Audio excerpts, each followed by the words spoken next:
Goedemorgen. Goedemorgen.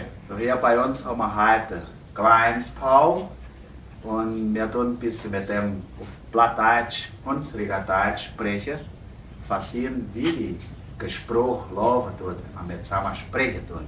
Goedemorgen, Paul. Goedemorgen, Pio. Von wo stammst du her?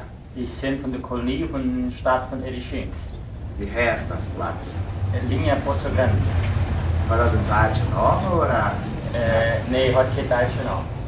Das hat nur, heißt Linha Poço Grande. Da hat er immer Linha Poço Grande gesagt. Hier. Platz weit von der Stadt weg. 36 Kilometer. Dann ist das ganz in der Kolonie. Ganz in der Kolonie. Und bis wie viele Jahre wirst du kein Portugiesisch sprechen? Wie habe ich an der Pergunta nicht verstanden? Bis wie viele Jahre hast du nicht gewusst, an einer Sprache sprechen als der Plattdeutsch? Bis 6 Jahre. Bis 6 Jahre habe ich dich gewohnt. Ich habe mit 7 Jahren angefangen Portugiesisch sprechen. Ich bin 6 Jahre. Und was war deine größte Bank bei die Schule hin, bis du angefangen hast Portugiesisch lernen? Welche Bank habe ich gehabt?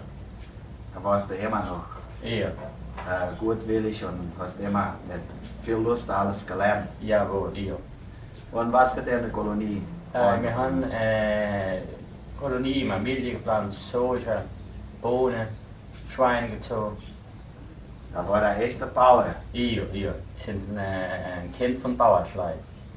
Und welche was hast die Bauerschaft auf der Seite gelassen? Das war immer so schräg, wenn in der Zeit hat es kein Finanzament gegeben für die Pflanzung, musste die Leute alles selber machen. Und da sind auch einfach eine Stadt zu schaffen, den Lohn zu ziehen und da sind ich hier noch keine Stadt gekommen. Mit wie vielen Jahren bist du aus der Kolonie gegangen? Mit 14 Jahren. 14 Jahre. Da warst du schon die ganze Arbeit von der Plantage. Hier. Ich habe auch auf der Plantage Arbeit gemacht. Hast du keine Lust auf einen Tag nochmal zurück zu der Kolonie? Ich habe nicht mehr gesprochen, wenn ich mich präsentiert auf die Kolonie gehen, die sind auf Schachel. Das ist eine gute Arbeit. Hier. Da hat man Maschinen für alles Alles zu mit tun. Maschinen, alles mit Leiter zu schaffen.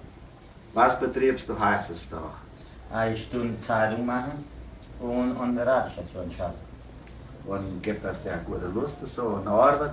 Es gibt viele Arbeit, die aber auch gute Lust ist, schön zu schaffen, leicht zu schaffen. Immer mit den Leuten umgehen. Hier, mit den Leuten kennst du mehr Dinge und schaffst du davor und mehr Amüsade machen. Und was meinst du mit unserem Hunsrücker Deutsch? Würde die weitergehen? Die müssen mehr weitergeführt werden, das müssen mehr incentiviert werden, dass die Leute mehr sprechen. Die Leute sprechen keine Hunsrücker untereinander. Nee, die tun nicht mehr sprechen, das müssen wir immer machen. Daher ich und meine Frau, wir tun das immer noch sprechen mit zusammen und nicht uns. Und die schöne Lieblingswörter werden auch auf Deutsch gesprochen oder auf Portugiesisch? Zwei Sachen. Für zwei Sorten. Ja. Naja, Paul, Dankeschön, dass du ein bisschen mit mir gesprochen hast. Wir wollen hoffen, dass das mehrmals passieren wird. Bitte schön, Pio, und danke, dass du mich gefreut hast für die Sprechen mit dir davon. Danke.